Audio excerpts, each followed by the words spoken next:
Okay, actually, no, I remember this. It's I know it by heart. This is my recipe.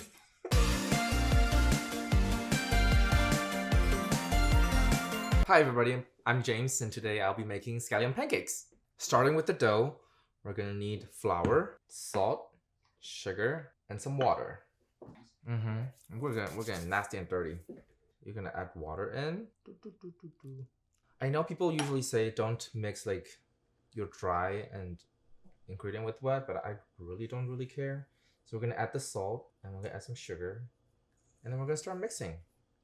Before everything got mixed together, I forgot how unsettling it feels. And then you can always add more water and more flour in it if it's like it just doesn't feel right. You can always just add more, because what's gonna happen? You get a bigger dough, you'll be fine. And then it's gonna look, I want to say scaly or flaky. And then once it's fully mixed, like what you will see, a few moments later, you can remove them and then transfer them onto your surface. Make sure you flour them though before you start kneading them. Are you gonna cut this out? I wonder what it's gonna sound like when my hand first put it into like the bowl. What's gonna pick up? It's gonna be very like mushy ASMR style. Just like that. And once it's kind of like this, a little scaly, you can kind of flour whatever surface you're working on. See, I put an extra flour aside, and I'm very smart. Like this. It's gonna be a little dry and hard to handle, but if that's the case, you can always add a little more water. But I think this one's okay. Pause. I need a little more water. I think this is a little dry. Okay, now it's more manageable. I need to be able to knead it, and I know it's supposed to be dry, but not this dry, at least from my experience. But your camera is gonna pick up a lot of very weird sound. Adding more flour while you're kneading it really changes that much, which is something I think is really cool when you're making a dough, because it really makes the dough so much more manageable. Once it's like kinda formed and into its own dough form, I wouldn't be able to roll it out. So we're gonna let it rest, and then by the time for like 30 minutes, and then we will come back and roll that out, and we're gonna make some more pancakes.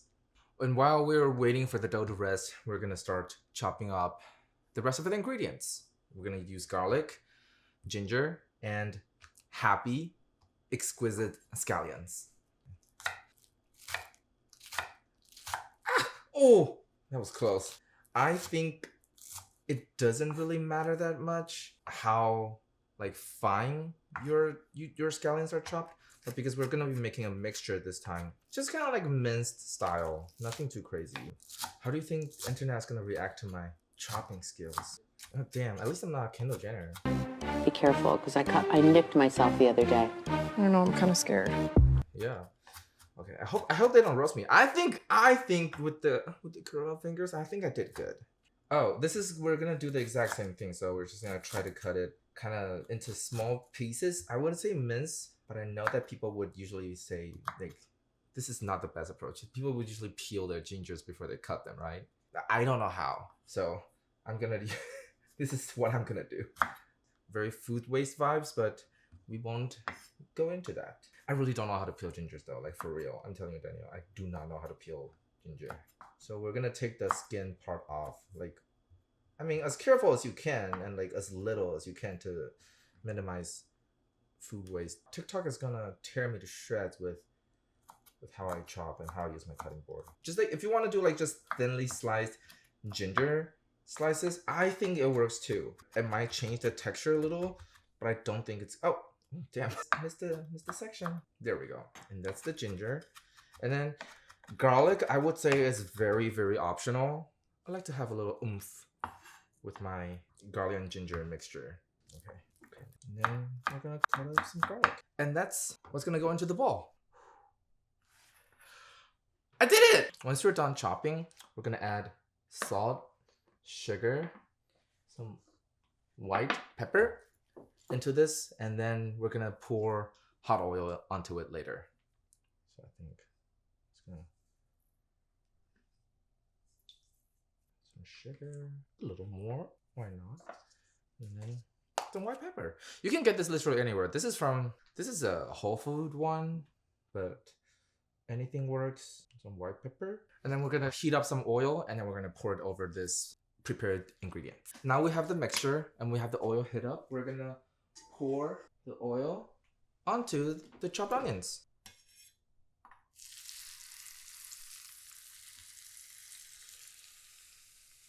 And now that you have the mixture, this is ready to go on to be the filling of the scallion pancakes.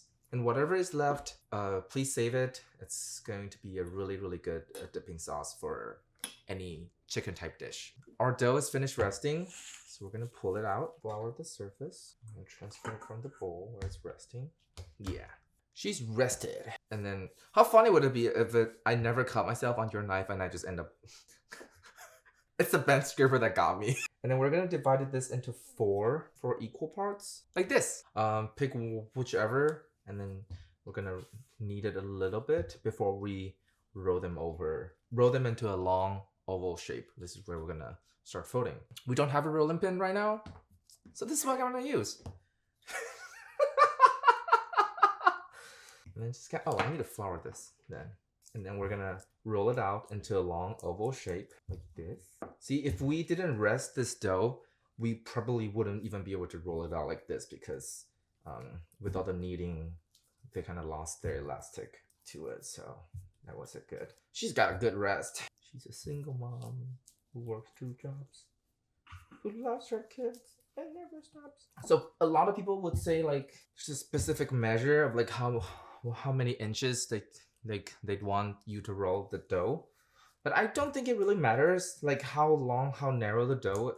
You want it to have kind of like a workable area, but how long it is like kind of depends on how big you want your pancakes to be. And today we're making normal size pancake. So this should be enough. Okay, so I'm gonna tear this off and we'll put it like this. Now you have the dough ready.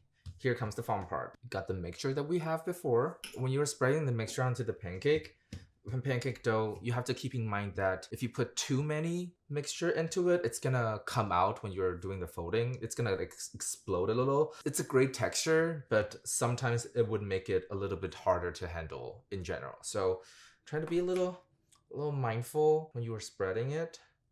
Like this, give it a little gentle spread. Not too much oil. I think the oils are a great touch, but it would get out of hand a little hard to manage real fast. So just enough. It's a very much personal preference thing. So whatever you decide. So we're gonna start by folding it onto itself like this, and then a little roll like that. You're gonna start like this, and then you'll keep folding it onto itself. So kind of like how you would usually do a cinnamon roll, but the only difference between the folding, the part of the folding is we're gonna smash it flat after in the end instead of letting it be. When you're done folding, you're gonna have something that looks like this. I would make sure you pinch, do a little twist and pinch the 2 ends shut so the mixture doesn't fall out of the dough when you're rolling it into each other. Start by folding one end of the tail into itself, and then I would usually tuck the tail at the end of it, and then you're gonna have something that kind of looks like this: a sleepy snail or sleepy snake. We're gonna smash it down into the pancake. That's where the pancake comes from before we put it onto the skillet to hold.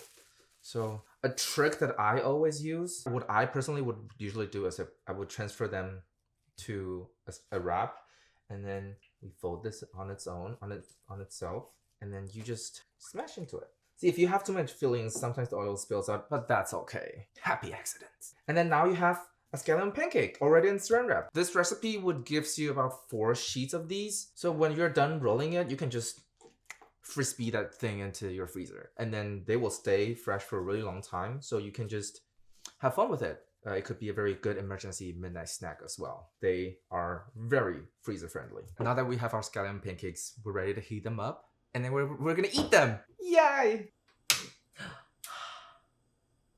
Fire. Add some oil onto it. You don't need to add too much because if you're cooking it fresh, then a little bit of the oil onto the skillet. Let it go. In Mandarin, we call it 滑锅. So you're gonna just kind of get the oil to swerve around the skillet a little bit. Set your heat to medium low, and you can put your pancakes in.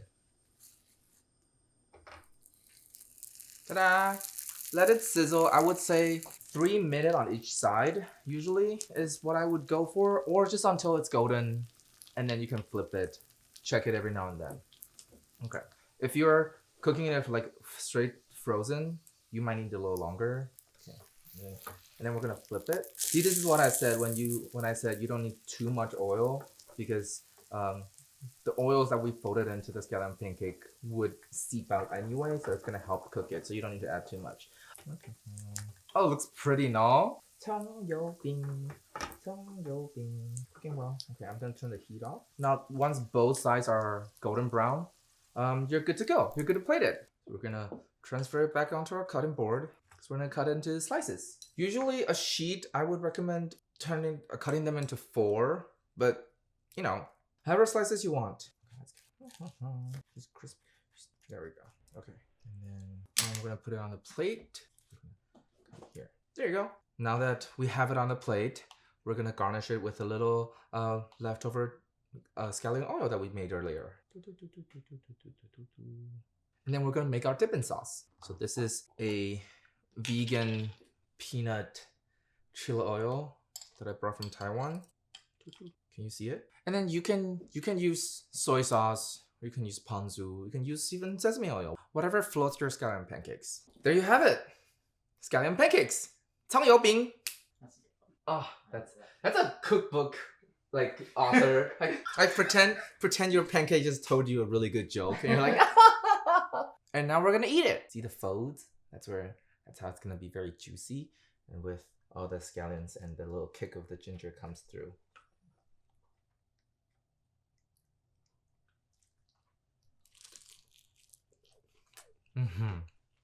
Still got it. Let's go! Scallion pancake is a very common food, street eat back in Taiwan. If not, it's usually like what, $5 for a sheet. So a lot of people would, like me, in college after class, would just go and have fun. And then this is our usual snack. You can hold it in a hand. Sometimes we'll make it into a cone. The sky's the limit. So this is one of the few things in Taiwan from Taiwanese food that I am genuinely excited that I know how to do it now. And I mean, dare I say, I did it pretty well. So, try helping. Is that good? Yeah. Okay. Yeah, cool. Okay, eat. Come. Before it's come.